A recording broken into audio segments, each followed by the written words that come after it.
Hello दोस्तों, मैं हूं उमैर अदीज़ और आप देख रहे हैं यू आर अदीज़। आज हम जिस शख्सियत के पास आए हैं, शायद ही बनारस में कोई ऐसा हो जो इनको ना जानता हो। अगर फेसबुक चलाने वाले आप हैं या इंस्टाग्राम चलाने वाले हैं या ट्विटर चलाने वाले हैं तो रोशनी कुशल जायसवाल के नाम से बिल्कुल वाकिफ़ होंगे। 390 कैंट विधानसभा कांग्रेस की ये उम्मीदवार हैं और नेक्स्ट इलेक्शन में हो सकता है अगर कांग्रेस ने इनको टिकट दिया तो ये विधानसभा इलेक्शन में चुनाव जरूर लड़ेंगी और बहुत ज़्यादा मेहनत भी कर रही हैं। अगर इनकी मेहनत रंग लाई तो भावी विधायक ये होंगी।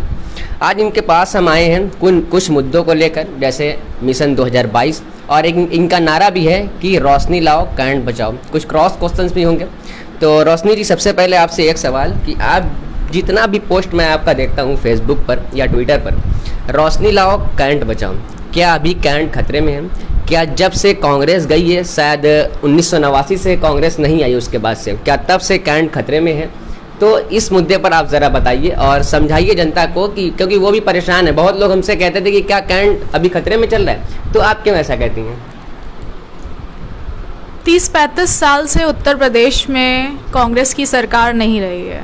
उत्तर प्रदेश की जनता ने सपा को मौका दिया, बसपा को मौका दिया और अब 2017 में भारतीय जनता पार्टी को भी मौका देके देख लिया। भारतीय जनता पार्टी बहुत सारे झूठे वादों के साथ सत्ता में आई थी। सबसे पहला तो उनका यही नारा था, बेटी बचाओ बेटी पढ़ाओ, जो नारा पूरी तरह से फ्लॉप होता आ रहा है। सिर्फ कैंट की बात मैं नहीं करूंगी, पूरे उत्तर प्रदेश में अगर आप देखें तो महिलाओं के खिलाफ अपराध इतने ज़्यादा बढ़ चुके हैं, चाहे वो मारपीट के हों, चाहे वो बलात्कार के हों। हर जगह महिला उत्पीड़न के केसेस सामने आ रहे हैं और कानून व्यवस्था पूरी तरह से ठप है। कानून व्यवस्था शून्य ही मानी जाएगी। मैं सिर्फ कैंट की बात नहीं करूंगी, पूरे उत्तर प्रदेश को बचाना है भारतीय जनता पार्टी से, क्योंकि जो हिंदू मुस्लिम की राजनीति कर रही है भाजपा, उससे पूरा उत्तर प्रदेश खतरे में है। उत्तर प्रदेश में विकास के नाम पे तो कुछ हुआ ही नहीं है। जब से योगी जी आए हैं वो सिर्फ नाम बदलने में बिजी हैं। शहरों के नाम बदल दिए गए।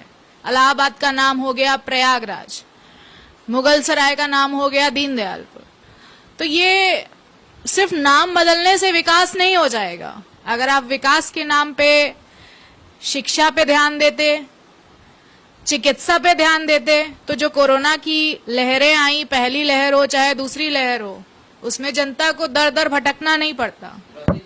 मैं आपको रोकना चाहूंगा। आपने कहा कि जनता को बचाना है बीजेपी गवर्नमेंट से, तो जनता तो खुद नहीं बचना चाहती या जनता उनको पसंद करती है? क्योंकि 2014 में आपने देखा सेंट्रल गवर्नमेंट भाजपा की, 2019 में फिर से, अगर वो गवर्नमेंट खराब थी तो 2019 में फिर से क्यों जनता ने उसको चुना?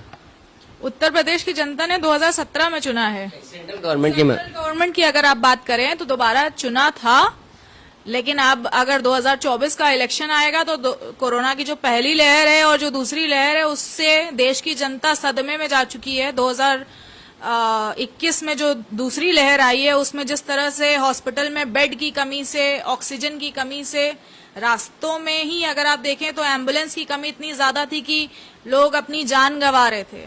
और उसके बाद सेंट्रल गवर्नमेंट ये दे रही है न्यूज की ऑक्सीजन की कोई कमी नहीं थी, हॉस्पिटल में बेड की कोई कमी नहीं थी। तो ये तो झूठ बोलने वाली सरकार है, जो झूठे वादों से केंद्र में आई है और अब इनका झूठ सबके सामने आ चुका है।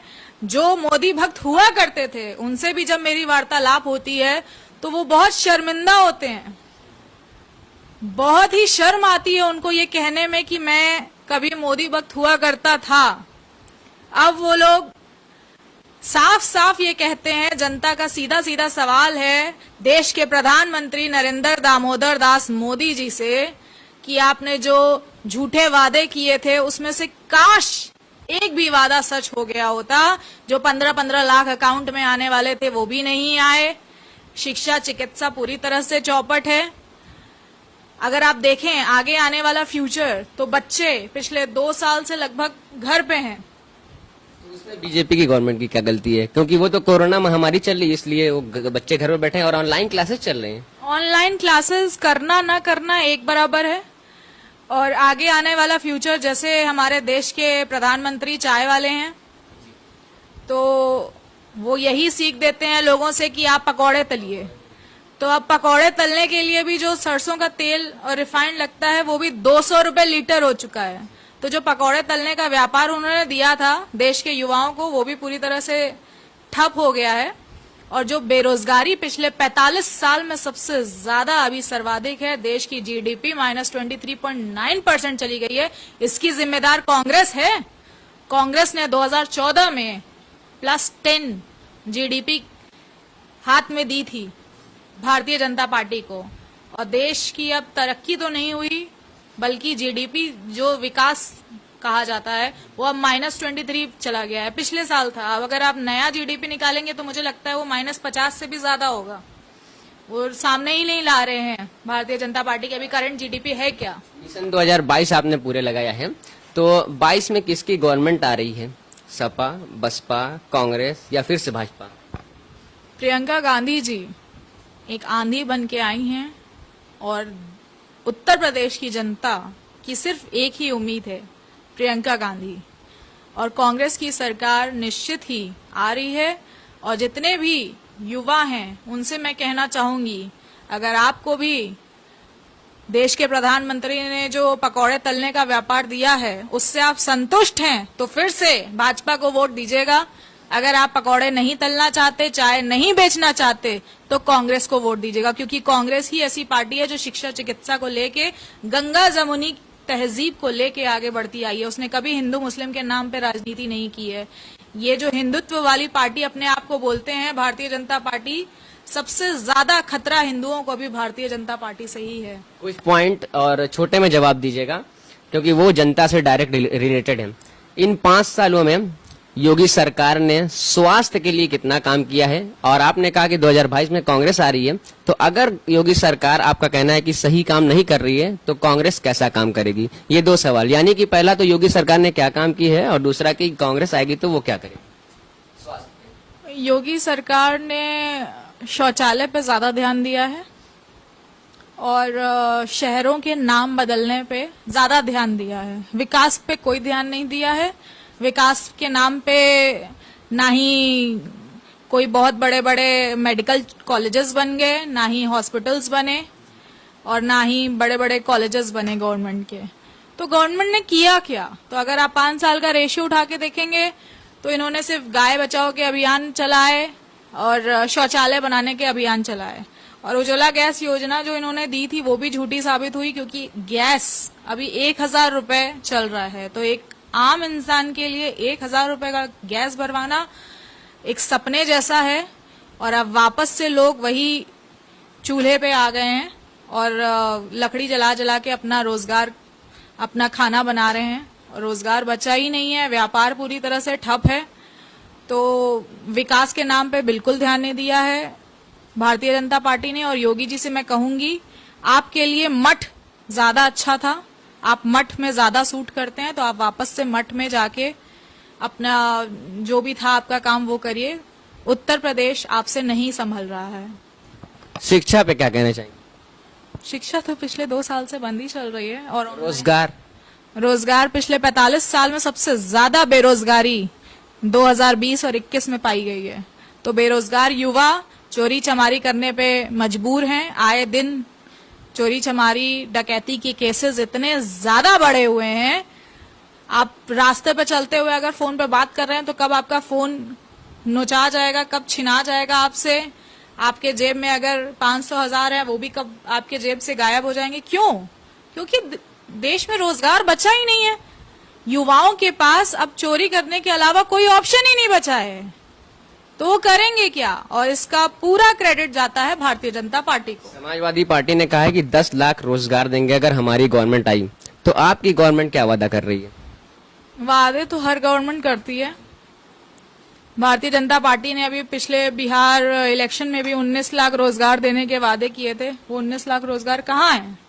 देश की जनता अगर पूछे सवाल तो इनके पास कोई आंसर नहीं है। 19 लाख रोजगार, अभी सपा ने 10 लाख रोजगार।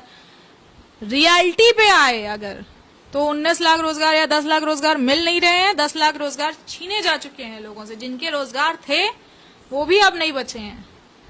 तो स्थिति बहुत डावाडोल है अभी फिलहाल। अगर आप देखेंगे तो देश एक बहुत गहरे गड्ढे में जा चुका है। लास्ट में आपने कहा था सबसे स्टार्टिंग में कि यूपी में अब नेक्स्ट गवर्नमेंट जो आएगी वो कांग्रेस की आएगी और आपने बहुत सारे जो गिनाए हैं योगी सरकार की नाकामियां, तो उन नाकामियों को या फिर वो जो गलत कर रही है इस समय योगी सरकार, उसको कैसे सही करेगी नेक्स्ट गवर्नमेंट ने में कांग्रेस कैसे सही करेगी? देखिए, गड्ढा तो बहुत गहरा खोद दिया है भारतीय जनता पार्टी ने और इससे उभारने में बहुत समय लगेगा। देश 20-25 साल पहले के एरा में जा चुका है और 1947 में जो दौर देखा था पूरे देश ने, वही दौर हम लोगों ने 2020 में देखा, जब न जाने कितने मजदूर पैदल चलकर हजारों किलोमीटर की यात्रा किए। जो हजारों किलोमीटर की यात्रा तय करके पैदल चल के कई वापस पहुंच पाए, कई रास्ते में ही दम तोड़ दिए। वो मंजर, खतरनाक मंजर जिन्होंने तय किया है, वो तो नहीं भूलेंगे। उनके घर वाले, उनके खानदान वाले, उनके परिवार वाले कभी नहीं भूलेंगे और भारतीय जनता पार्टी को वोट तो दोबारा कभी नहीं करेंगे। बहुत बहुत शुक्रिया आपका रोशनी जी। और अगर मैं कोई क्वेश्चन भूल गया हूं या फिर आप हमारी जनता के सामने अपनी तरफ से कुछ बात रखना चाहती हैं तो प्लीज। 2022 में उत्तर प्रदेश चुनाव है। मैं आप सबसे, जनता से अपील करना चाहूंगी, हाथ जोड़ के विनती करना चाहूंगी, क्योंकि अभी बहुत सारे बहरूपिये आपको छोटे मोटे लालच दे के अपनी ओर आकर्षित करने के लिए मजबूर करेंगे, लेकिन आप उन छोटे छोटे छलावों में बहकिएगा मत और अपना कीमती वोट सोच समझ के जरूर दीजिएगा, क्योंकि आपके आगे आने वाले 5 साल आपके उस एक वोट पे निर्भर करते हैं। तो आपका एक कीमती वोट उन छोटे छोटे छलावों में, क्योंकि अभी मुर्गे पार्टी होंगी, 500 रुपए दिए जाएंगे वोट देने के लिए, बदलने के लिए। बहुत सारे ऐसे लोग हैं जो छोटे छोटे लालच में वोट बटोरने के लिए जनता को छल लेते हैं। तो उन छलावों से बचिए और अपना कीमती वोट सही उम्मीदवार को सही जगह दीजिए। धन्यवाद। बहुत बहुत शुक्रिया आपका रोशनी जी, अपनी बिजी लाइफ से हमारे चैनल को, हमारी जनता को इतना वक्त दिया।